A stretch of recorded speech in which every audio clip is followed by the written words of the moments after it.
Bën gjithçka për të fshehur të vërtetën. Vladimir Putin me origjinë shqiptare. Gjermania Bild është nga Kosova. U zbulua nga Gazeta gjermane Bild ka publikuar një artikull ku flet mbi ADN-n dhe origjinën e presidentit rus Vladimir Putin.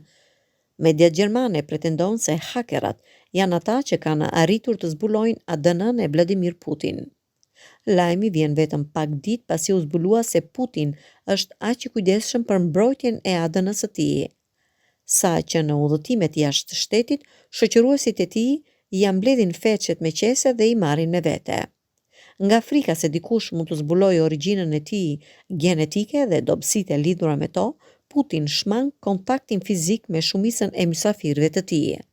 Ai pi vetëm nga godat që ka sjell me vete dhe më pas i ka mbledhur sërish. Që nga viti 2017, ai madje thuhet se ka punësuar agent që mbledhin feçet e tij në udhëtime jashtë vendit dhe i dërgojnë përsëri në Rusi për t'i shkatëruar atje.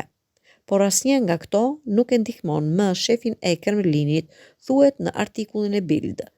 Mëtej në artikull thuhet se hakerat kanë hakuar kompjuterin e Mikhail Putin, 58 vjeç, nipit të dytë të presidentit rus, në emër të një agjencie qeveritare.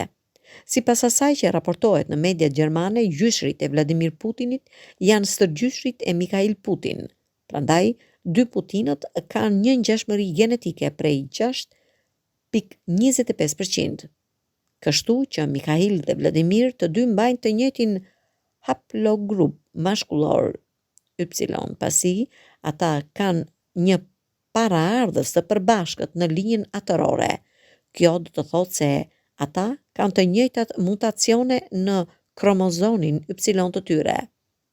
Hakerat gjetën informacion shpërthyes në kompjuter. Nipit të Putinit ju bë një test genetik nga kompania lider ruse Genotech në dhjetor të 2022-shit. Rezultatet e të cilit i mori në shkurt të 2023-shit. Rezultatet e pretenduara të ADN-s së Mikhail Putin. Testi genetik i nipit të Putinit thuhet se tregon se Vladimir Putin, si të gjithë Putinët meshkuj, është antar i haplogrupit EV13, i cili është i rrallë në Rusi. Ky varg genesh e ka origjinën në Kosovën e sotme. 30% e njerëzve atje e zotërojnë atë. Në të gjithë Ballkanin është rreth 15%. Në Rusi është më pak se 5%, thuhet në artikullin e Bild. Shpërndarja e linjës EV13 në Europë.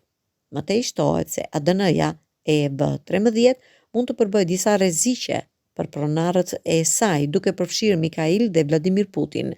Kjo përfshin një rrezik në rritje të kancerit të prostatës. Një studim zbuloi në lidhje midis sëmundjes dhe genomit të Putinit. Sipas hakerave, nipi Putinit është gjithashtu veçanërisht i ndjeshëm ndaj paranojës. Është e paqartë nëse kjo vlen edhe për xhaxhain Vladimir.